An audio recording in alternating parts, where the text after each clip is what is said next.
अक्सर ऐसा होता है ना कि महीने के आखिर में हम सोचते हैं सैलरी तो बढ़ी थी पर गया कहाँ सारा पैसा। आज हम इसी आम से लगने वाले लेकिन बहुत बड़े रहस्य से पर्दा उठाने वाले हैं।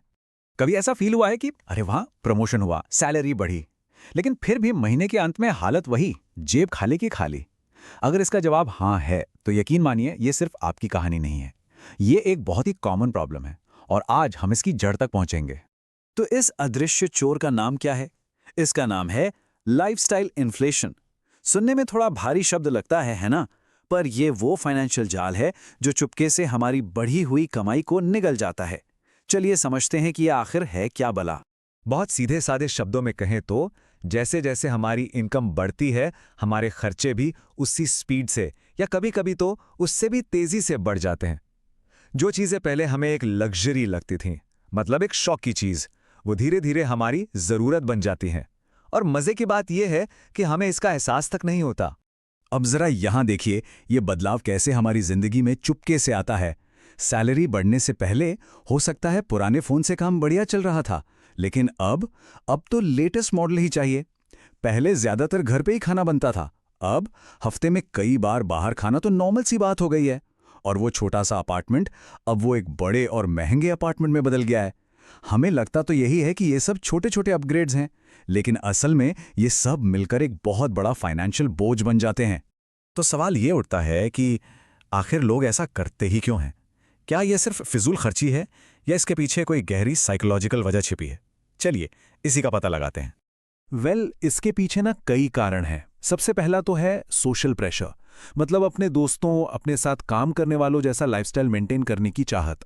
फिर आता है खुद को रिवॉर्ड देना, वो वाली फीलिंग कि यार इतनी मेहनत की है, थोड़ा खर्च तो बनता है। इसके अलावा मार्केटिंग और विज्ञापन तो हैं ही, जो हमें लगातार ये यकीन दिलाते हैं कि हमें और चीज़ों की ज़रूरत है। और ऊपर से ये आई डिज़र्व इट वाली सोच, ये तो बस आग में घी का काम करती है। ये जो बात यहां लिखी है ना, ये इस पूरी सिचुएशन को एकदम परफेक्ट तरीके से समझाती है। सोच कर देखिए, आप एक फाइनेंशियल ट्रेडमिल पर हैं। आप ज्यादा कमाने के लिए और तेज भागना शुरू करते हैं, लेकिन आपके खर्चों वाला ट्रेडमिल भी अपनी स्पीड बढ़ा देता है। नतीजा क्या होता है? आप पसीना बहा रहे हैं, मेहनत कर रहे हैं, पर पहुंच कहीं नहीं रहे, बस एक ही जगह पर भागे जा रहे हैं। अब ये सब सुनने में शायद उतना सीरियस न लगे, पर सच तो यह है कि लाइफस्टाइल इन्फ्लेशन के लॉन्ग टर्म में बहुत ही खतरनाक नतीजे हो सकते हैं। आइए इसके कुछ छिपे हुए खतरों पर एक नजर डालते हैं। ये चार्ट देखिए, ये पूरी कहानी एक ही नजर में साफ कर देता है। इनकम वाला बार यानी आय काफी ऊंचा है, लेकिन खर्चों वाला बार भी देखिए, लगभग उसे छू ही रहा है। और इसका नतीजा वो बचत वाला नन्हा सा बार। यही लाइफस्टाइल इन्फ्लेशन का सबसे बड़ा खतरा है कि आप कमा तो ज्यादा रहे हैं, लेकिन फाइनेंशियली आगे नहीं बढ़ पा रहे हैं। और इसकी जो परिणाम है ना, वो वाकई गंभीर हो सकते हैं। अच्छी खासी सैलरी होने के बाद भी पेचेक टू पेचेक जीना, छोटी बड़ी हर जरूरत के लिए क्रेडिट कार्ड और लोन पर डिपेंडेंट हो जाना, और फिर कर्ज के जाल में फंसते चले जाना। घर खरीदने या रिटायरमेंट जैसे बड़े फाइनेंशियल गोल्स तो बस एक दूर का सपना बनकर रह जाते हैं। और इन सब का नतीजा क्या होता है? बढ़ता हुआ फाइनेंशियल स्ट्रेस।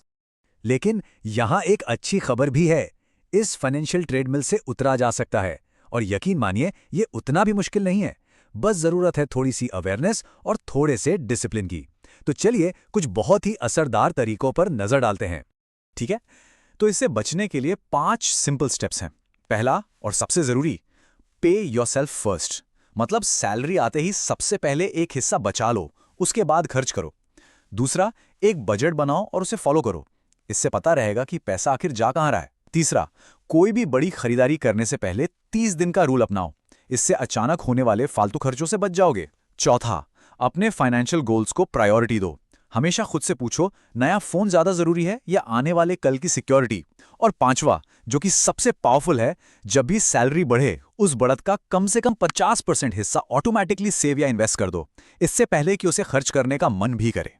तो इस पूरी बातचीत का निचोड़ क्या है? सबसे बड़ी सीख क्या है जो हमें याद रखनी है?